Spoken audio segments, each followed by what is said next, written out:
Bonjour à tous, dans cette vidéo nous allons nous intéresser à la proportionnalité. Nous allons voir ici différentes applications de la proportionnalité. Nous avons déjà vu dans des vidéos précédentes comment calculer une quatrième proportionnelle par exemple, ou comment reconnaître la proportionnalité à partir de la représentation graphique.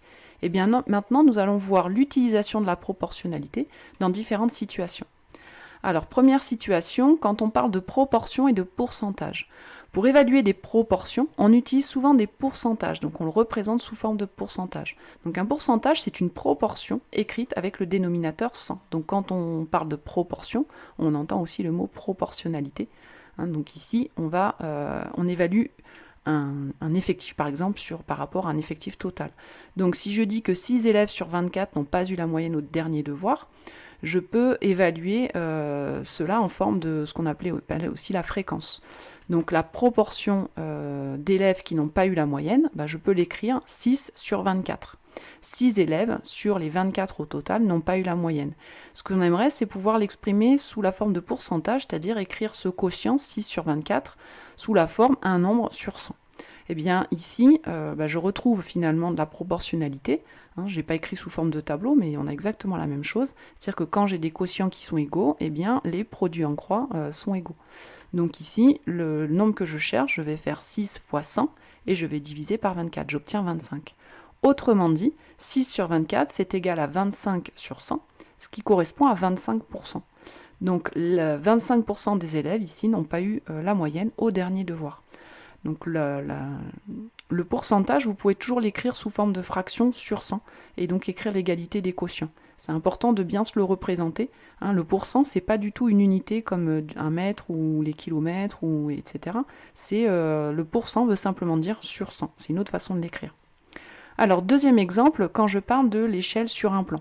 Lorsqu'un plan a été réalisé à l'échelle, les dimensions sur le plan sont proportionnelles aux dimensions réelles. On peut l'écrire sous forme de fraction. On écrit toujours, pour écrire l'échelle d'un plan, que la longueur sur le plan divisée par la longueur réelle. Attention, pour ces deux longueurs, si on écrit le quotient, il faut qu'il soit exprimé dans la même unité. Donc si la longueur sur le plan est en centimètres, eh bien la longueur réelle, il faudra l'écrire également en centimètres.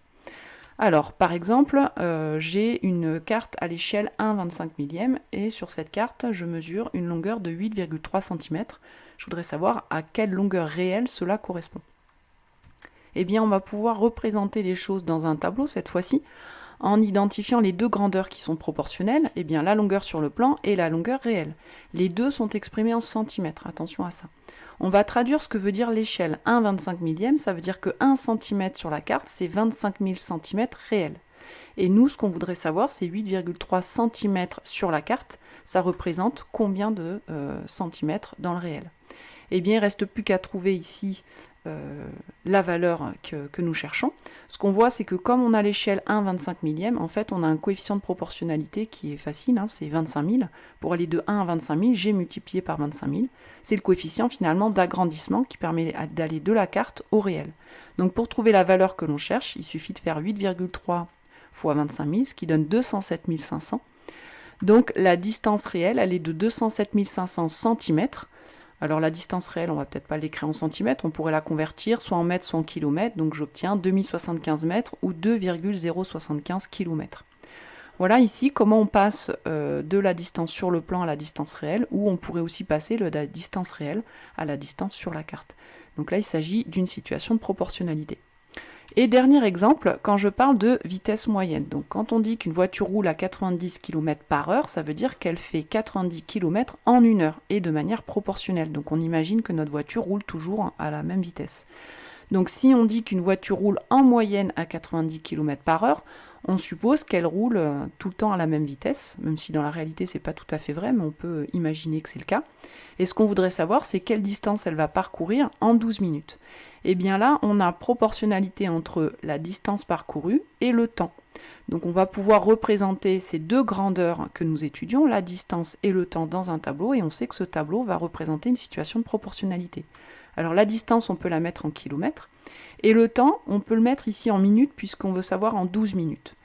Donc la distance de 90 km est parcourue en 1 heure. Alors attention, on ne va pas mettre 1 ici dans le tableau, puisque le temps est en minutes, et 1 heure, c'est donc 60 minutes. Donc faites bien attention quand vous mettez le temps en face. 90 km par heure, ça veut dire qu'elle fait 90 km en 60 minutes. Et nous, ce qu'on veut savoir, c'est en 12 minutes, quelle distance il parcourt. Et donc ici, il nous manque la 4e case du tableau, donc la 4e proportionnelle. Pour trouver cette valeur, eh bien, on peut faire 12 fois 90 divisé par 60, ce qui donne 18. Finalement, la voiture parcourt 18 km en 12 minutes. Donc c'est toujours important ici de présenter vos données dans un tableau pour pouvoir faire ici présenter votre calcul et de faire votre phrase-réponse. On détaille toujours ces réponses. Voilà, cette vidéo est terminée, c'est maintenant à toi de jouer et de faire ces différents calculs dans les exercices en classe, les exercices à la maison ou sur le site internet. Travaille bien!